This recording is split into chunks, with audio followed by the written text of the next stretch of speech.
Congratulations. It's a big moment. We're going to start with A.J. Jacobson from Rivals. Verone, I know about your versatility and the different positions you can play. So I was just kind of wondering, this fall camp, what positions are you focusing on mostly? Where are you spending most of your practice time in camp? I've mostly spent my time at free safety, just back there at free safety, just handling business. Julian Minenzone from KZI. Hey, Verone, hope all is well. Just wanted to get your opinion on, the last kind of week and how you've seen the pandemic kind of affect your team. Did it reinforce maybe just how diligent that you guys have to be when it comes to being healthy and safe off the field to have a full season? Definitely. Coach Cristobal and our training staff has been really harping on making sure we wear our mask and wash our hands. So to see what happened, it was just, it's college football and that's kind of the world right now. So whatever we need to do, the protocols we need to take, we got to make sure that we take them seriously and make sure that we're doing it to the fullest. Eric Skopel, 247 Sports. Verone, we were just talking to DJ, and I asked him about kind of his relationship with Jamel and Triquez coming from a different part of the country. I know you're from Texas, so maybe similar culture shock. Can you kind of reflect on your experience here and maybe any advice you gave to them when they got here? Oregon's different. It's such a great school. Honestly, from the campus to the teachers to academic staff to our coaches, and it's like a family.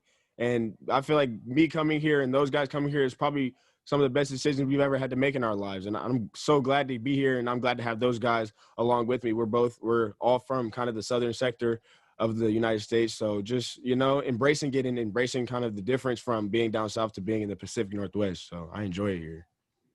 James Copia, the Oregonian. Verone, as a guy who played obviously last year as a redshirt freshman, how different do you see the step from the two cornerbacks who obviously they played as true freshmen last year, but both in Mike Hale on your side and DJ on the other side, just how much further along do you see them a year later and with that game experience they got last year? Well, getting game experience helps a lot. So having that game experience and taking into year two helped them tremendously. They're guys, they're ready to go right now. I both put them in, they're ready to start and be contributors and make plays. That's what it's all about in the secondary. We make plays. So those two guys are ready for action at all times, and I trust both of them as corners. Matt Preem, 247 Sports. What have you learned about this just overall defense, now that you've had 2.5 weeks of fall camp? This defense, we really trust one another, and we fly around. We're fast and physical. Those are the two things that I would say are probably the biggest things. We're fast and physical, and we're smart. And we're ready to make plays. We're excited to have an opportunity to play, and just this defense is ready to go. We of course, got to keep getting better and keep getting sharper, but we look good, I think. A.J. Jacobson, Rivals. Ron, I wanted to get your veteran opinion of who have been the offensive standouts that have really caught your eye as a guy that from your position gets to see the whole offense. Oh, who's really caught my eye? Just for younger guys, I would say Trey Benson, Chris Hudson, of course Micah and Jalen Redd. Those are probably like four guys, and Devin Williams. Those are some guys that have really stood out to me. Of course, Red and Micah, we've known about them and everything, but Devin and Chris Hudson and Trey Benson, guys who are really competitive, really, really attack you, and just they look good. They look good. Kevin Wade, 247 Sports. Now that you're a few weeks into this year's fall camp, how does it parallel to your previous fall camps here at Oregon? I know there's like different scheduling and the on and off. So how does that parallel to where the team is through the 3 weeks? Thankfully, we were already prepared. Just with the pandemic and not being sure about what we were going to do, we were always prepared to play.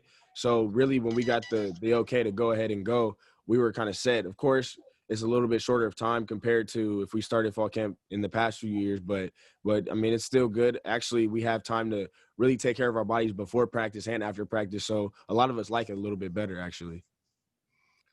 Eric Skopel, 247 Sports.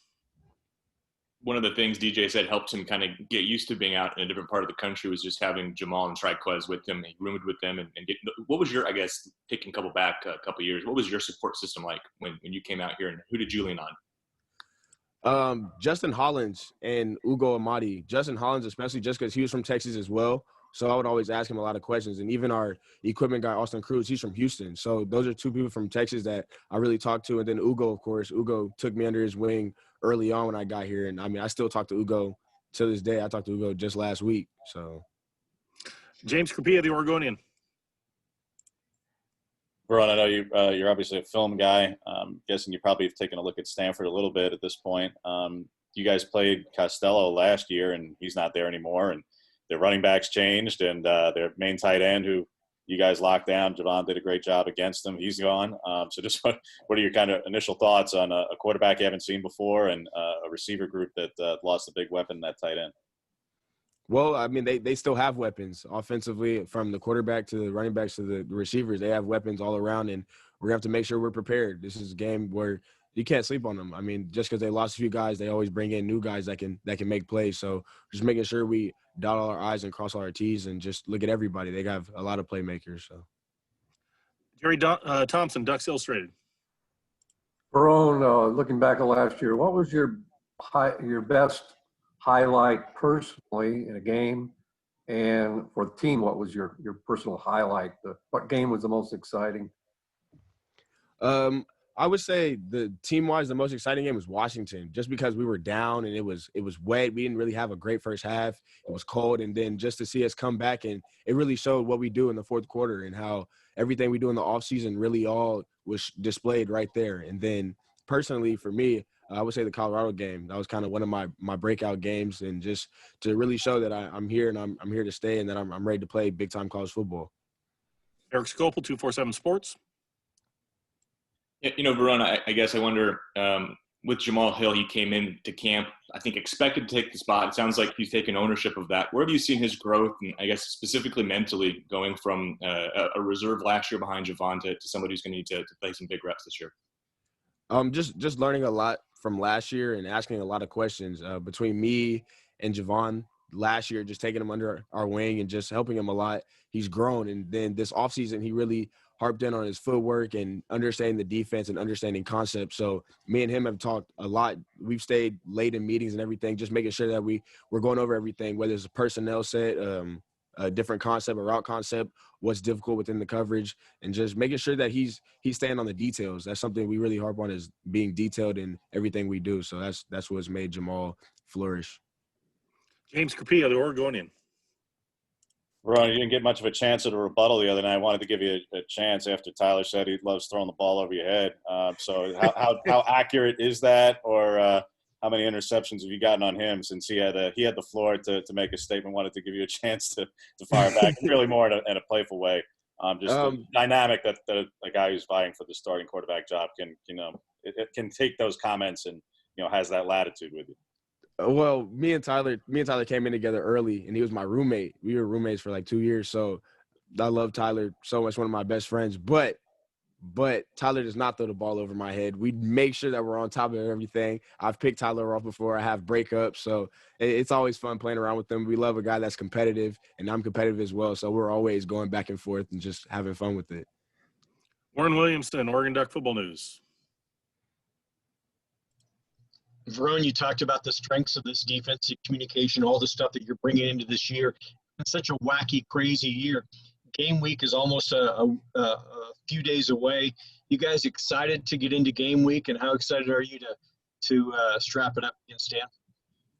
Man, as a team, we're itching to go. We're so excited. You can't even really express it because it's here. I mean, we did all of this waiting since March, and now it's here. And just for me, I feel like it's one of those years where I really have something to prove. Last year was my first year. I got my feet wet.